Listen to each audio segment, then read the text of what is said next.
Hey guys, இன்னைக்கு வந்துட்டு பார்த்தோம் அப்படின்னா வந்துட்டு ஜஸ்ட் குரோவில் வந்து ஒரு அப்டேட் கொடுத்துருந்தாங்க. இந்த என்எஸ்சியில் வரக்கூடிய எந்த ஒரு ட்ரேடும் பார்த்தீங்கன்னா இப்படி தான் நிற்கிது.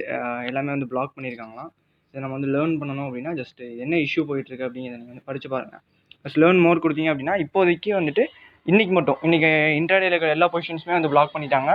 ட்ரேடிங் வந்து என்எஸ்சிலையும் பிஎஸ்சிலையும் பண்ண முடியாது. ஆனால் பிஎஸ்சி மட்டும் அப்பப்போ ஒர்க் ஆகுது. தென் பிஎஸ்சியில் மட்டும் ப்ளேஸ் பண்ண முடியுது அப்படிங்கிறாங்க. பட் பிஎஸ்சியில் ட்ரை பண்ணி பார்த்தேன். பிஎஸ்சிலையும் வந்து ஆர்டர் ப்ளேஸ் பண்ண முடியல. ஏதோ டெக்னிக்கல் இஷ்யூ ஏற்பட்டிருக்கு. அதனால் வந்துட்டு அவங்க இப்போதைக்கு தென் இந்த ட்ரேடிங் பண்ணக்கூடிய ஆல் ட்ரேடிங்கும் ஸ்டாப் பண்ணிட்டாங்க.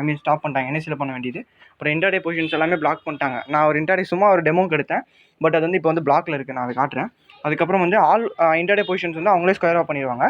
பட் வந்து இந்த டைம் வந்து நோ சார்ஜஸ் தான். அதாவது ஆட்டோமேட்டிக்காக அந்த 3:10 மேலே ஸ்கொயர் ஆஃப் பண்ணால் சார்ஜஸ் எடுப்பாங்க. ஓகேவா? அவங்க ஆட்டோ ஸ்கொயர் கொடுத்தாங்கன்னா. பட் வந்து இப்போ இந்த டைமில் வந்து ஸ்கொயர் ஆஃப் வந்துட்டு சார்ஜஸ் பண்ணப்பட மாட்டாது அப்படின்னு சொல்லிட்டு போட்டிருக்காங்க. அது எப்படி எவ்வளோ என்ன ஏதுங்கிறத வந்து நம்ம வந்துட்டு கூடிய சீக்கிரம் நம்ம தெரிஞ்சுக்கலாம். எப்படி பண்ண போகிறாங்க அப்படிங்கிறது ஐடியா இல்லை. நம்ம நாளைக்கு பார்த்தோம்னா தான் ஒரு ஏதாவது ரிப்போர்ட் ஏதாவது கிடைக்கலாம். இல்லை என்எஸ்சியோட வெப்சைட்டில் வந்து நம்ம செக் பண்ணி பார்க்கணும் என்ன இஷ்யூ அப்படின்ட்டு. ஜஸ்ட் நம்ம இப்போ பார்த்தீங்கன்னா ஸ்கொயர் ஆஃப் வச்சிருக்கேன். ஜஸ்ட் நம்ம சும்மா ஒரு ஐடியாவில் வந்துட்டு சும்மா டெமோக்கு போட்டிருந்தோம்.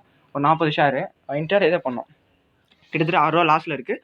பட் வந்துட்டு இன்றைக்கி நம்ம ப்ளேஸ் பண்ண முடியாது அப்படின்னு சொல்லிட்டு வந்துருச்சு. தென் இதை நான் என்னால் எக்ஸிட்டும் கொடுக்க முடியல. இப்போ நான் எக்ஸிட் கொடுக்குறேன்.